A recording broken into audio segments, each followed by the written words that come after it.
What's up, gamers? Epic Gamer here, and today we are back with another video. Yes, I am recording from another screen. Literally, I've just got, as you can see, what I'm going to be doing. 14 horror stories animated complications. It's 53 minutes long, but I'm not going to be doing 53 minutes. I'll probably do like 2 or 3. I've seen a lot of people doing these videos. Like one of my old mates, Corey Turner. Well, the only reason he's my old mate because he randomly apparently just started hating me for some reason. Because we went to this abandoned house and all the stuff got given to him. Apparently, he was the only one that got in trouble, and apparently it was me as well. So yeah, you can still, because I just said that, do not go and give him hate and all that lot. As he said, you don't care about his hate, but you should still go give him support and all that lot. He's a good YouTuber, does epic videos, his live streams are good.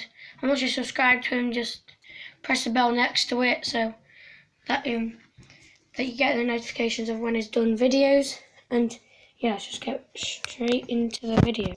So yeah, this is the best shot I could get. So guys, let's just get straight into the video. And yeah, let's go. Right there are the comments. I can't make the screen bigger. I was searching all the typical car websites, cars.com, eBay Motors.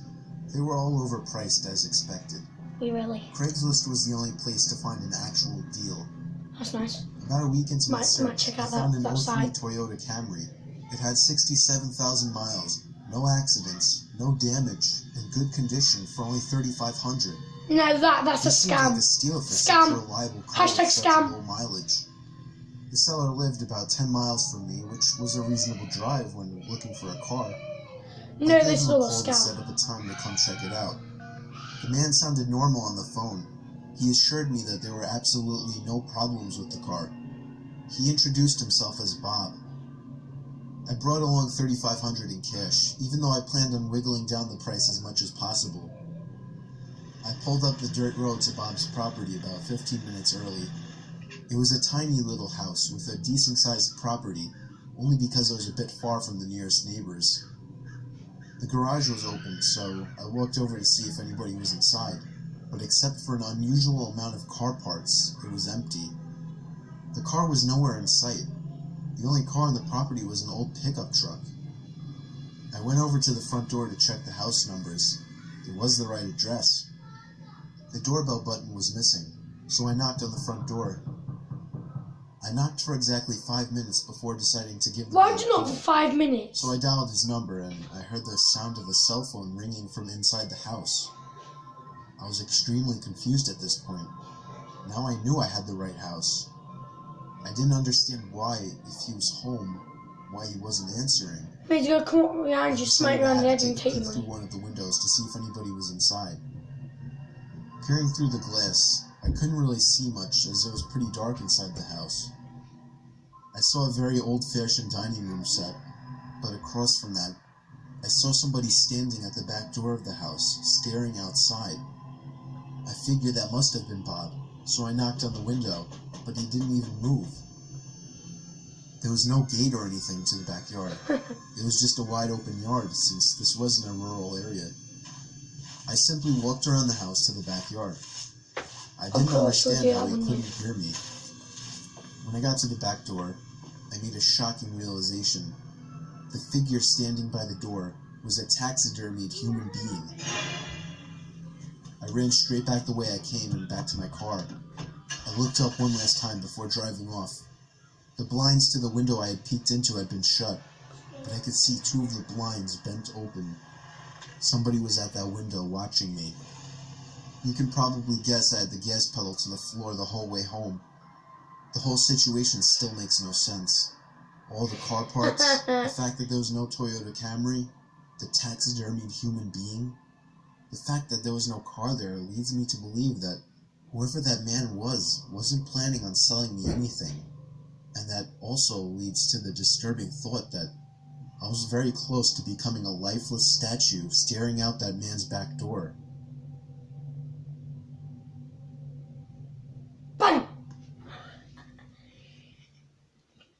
I've got to drop a like on this. It's good so far.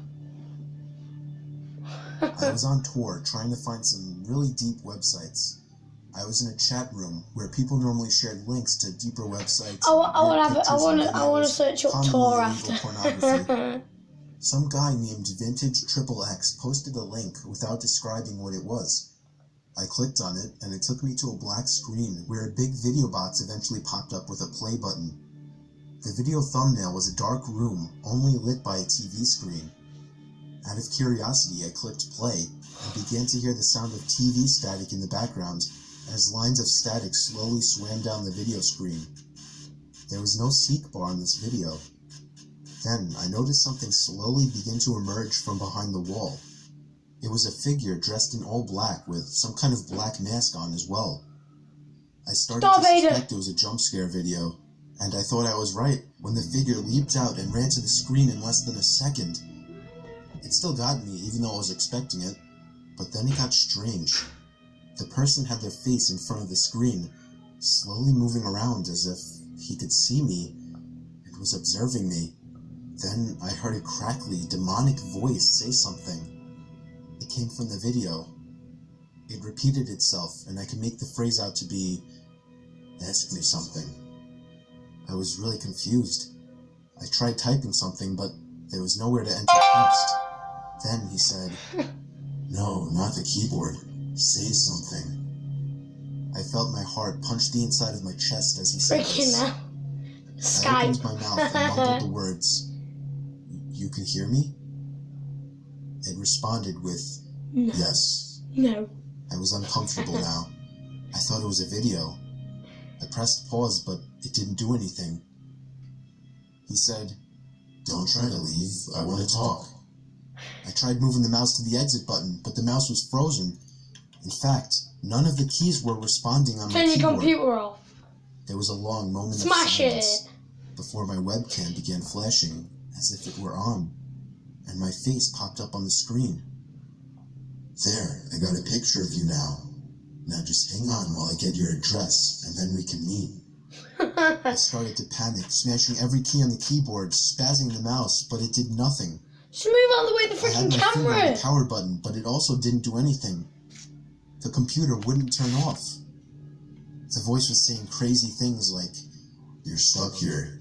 I will find you. Don't even bother." I snatched the screwdriver sitting on my desk, unscrewed the 4 screws on the bottom of my laptop, and took out the battery. The computer finally turned off. I was gasping for air as if I just ran a marathon. My heart was pounding 5 times as fast as it should have. I have since left my laptop off after that, and have resorted to using my desktop as my main computer. I'm sure by now nothing will happen. He definitely didn't have enough time to get my address. You got a crumb underneath his bed. It was very common for me to be home alone at night, as I only lived with my dad, and his shifts would constantly shift from days to nights. No wonder This they're called a happened around the time shift. my dad was doing night shifts. I would stay You sure up you really haven't late painted, on these like, nights the grass watching red? movies. It's always taken me a long time to fall asleep, so after turning off the TV to go to sleep, I probably laid there for a good half hour. Then I heard a toy fall over in my toy closet. It was nothing too suspicious. He has a toy closet. It He looks still like creeps me out. 16.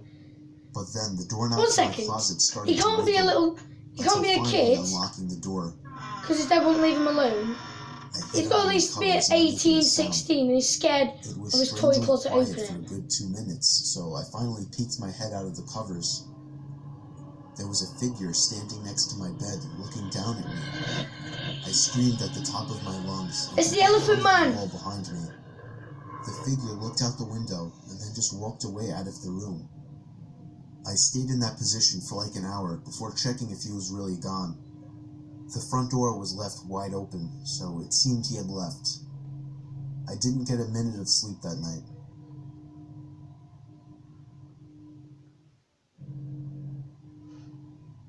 This story is from the point of view of a 16-year-old girl. I used to have a boy She looks like living she's next door to me high. that was obsessed with me. His name was Joey, Every time I would go outside, Joey would come outside as well, as if he were watching me through his windows, waiting for me. He was 17. Oh, stalker! And he didn't seem to have any friends, as he was always home. I tried to give every sign possible that I didn't like this guy, but he wouldn't get the message. So I had to finally just tell him one day that I don't like him and to leave me alone. The look on his face that day is something that won't leave me. It was the kind of angry look a toddler gives their parents when they can't have a toy. Coming from a 17-year-old, that's much more disturbing. One night, my parents left me to watch the house. I was working on a school project when Watch the house, just sat there outside the front with a garden chair. I looked under my bed. In the front room. I screamed as I saw Joey laying under my bed. I ran away while he tried to crawl out from under my bed. He's got green hands. I ran to his hands. house and rang the bell at least 10 times, telling his parents about it when they opened the door. Joey never came out of my house, so I called the police. His parents begged me not to, but I ignored them. The police found him still in my room and arrested him. Apparently, he admitted this wasn't the first time he had hid under my bed. They also found pictures of me scattered across his room. The most disturbing one was of me sleeping, and it was taken from inside my room. Mate, I'll be disturbed if someone saw me sleeping, just like stood here, where I was just sleeping there. Working the night shift always sucked. I work in an office building and would constantly do the night shift. It's always about night. The only time it would work out for Then me. I want a story about day. I was just about always the only person on the floor I worked on, possibly in the whole building. There would always be a kind of eerie feeling to being in such He a has big a building with most crush! of the Oh my lights God! out and absolutely no one around. But on the upside, it was peaceful and less stressful, and I was able to get a lot of work done. It was this one night, though. It was a Friday night, around 2 in the morning. I was typing away on my keyboard when I heard a noise from outside my cubicle. It sounded like just a random crack from the walls or something. It's unusual in this building, but I didn't get too concerned about it. I resumed typing away and was once again interrupted by a sound. This time, the sound Mate, of the someone was computer taking a started. dump, and it just went. It caught me off guard. I was Plop. sure nobody else was working the night shift. I stood up on my chair to get a view over the cubicle walls. The glare of a computer screen in the dark was visible in a cubicle on the opposite side of the room. Then I did something stupid. Something Went I over regret. there, didn't he? I asked if there was anybody there in a yell, hoping to get an answer from a fellow employee. But instead, I saw the glaring light of the computer monitor across the room turn off, and there was once again nothing but darkness on that side of the room. I started getting nervous. I turned off the lamp and computer screen so that I wouldn't give away my position to whoever that was. I crouched down and tiptoed out across to a nearby cubicle. There was just utter silence. I sat waiting for something to happen for God knows how long, but I eventually decided the coast was clear. I tiptoed down past all the cubicles until I reached the opening near the exit door to the stairs and elevators, and that's when I realized that my fearful suspicion was true. There was a man crouched down behind a plant in the corner of the room, dressed in all black. I felt my heart sink as I noticed him, but it didn't seem like he knew that I noticed him. I turned back to the stairway door. There was no way I was going to wait for the elevator and take a chance. I casually opened the door and closed it behind me, proceeding to walk down the stairs. After making it down about 2 flights of stairs, I heard the door above me push open aggressively, followed by manic, echoing footsteps coming fast down the stairs. I raced down the stairs, running as fast as I could, all while the footsteps above me were getting louder. I finally made it to the first floor, He's just gonna fall. raced through the lobby, and out the front door. Whoever was in there didn't follow me. I immediately called the cops, along with one of my bosses. My boss said no one was scheduled to work except for me. The cops scanned the place from top to bottom. There was no one in there. I couldn't help him out with any description other than he was wearing all black. I did continue to do the night shift for about a week after that, with my boss allowing me to lock all possible entrances to the floor, including the elevators. But I still wasn't comfortable with it, so ever since, I've been doing the day shifts.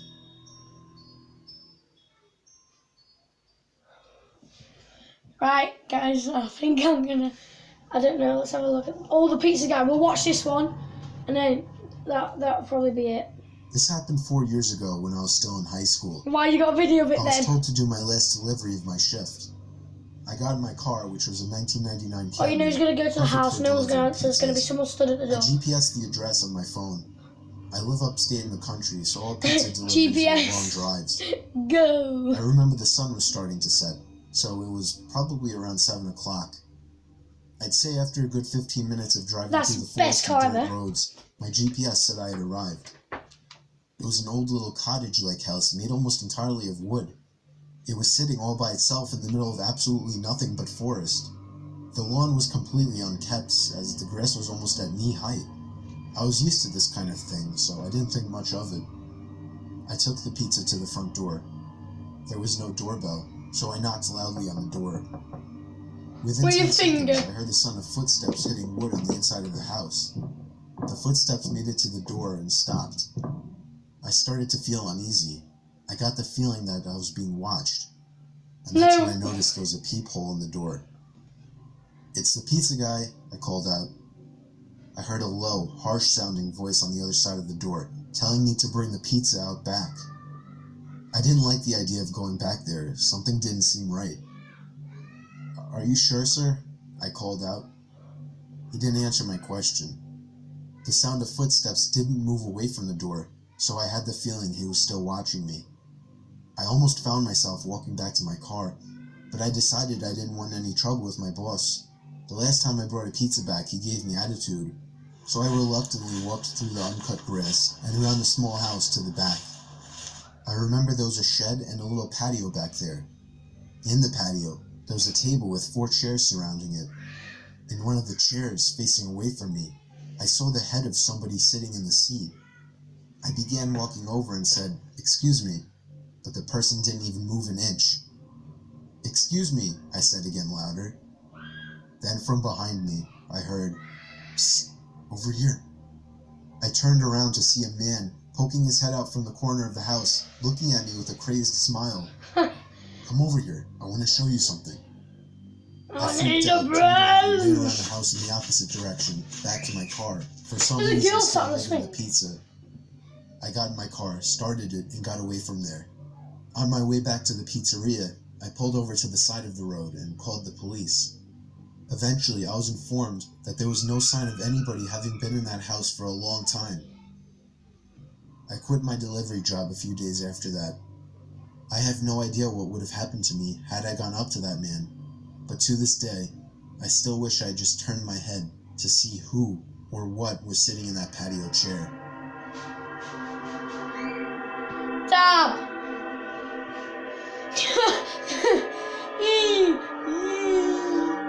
He had a happy day, didn't he?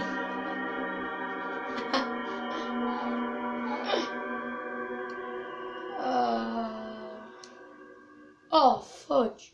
His head dropped. Hello, this is Ruben QB. Today we have a Gili Bili Pete Rat Gumai Kandai. Gili Bili Pete Rat Gumai Kandai. Let's like it open so he can breathe. Fresh air. Trying to see what to say. Pete Rat, tani to come alive. Escape the pataki. Escape the pataki. Pete Rat eyes. Very big and long. Very big and long. The bottom eyes. Very flat. Good boy. Very good boy. Pete Rat eyes. A very good boy. A-rat-tat-tat-tat. A-rat-tat-tat-tat. A-rat-tat-tat-tat. Smell my funky. Smell my funky. I'm guiding my Pete Rat. Ahiat Masaki. Ahiat Masaki. My Pete Rat has a strong beauty cord. A strong beauty cord. I must have this beauty cord. Snipe it off. Snipe. Oh, I like my beauty cord. I ties. Cutie. Could you ties eyeball? Could you ties eyeball? I wonder if Pete Rat has a brain. I fine. Let's find Toyute.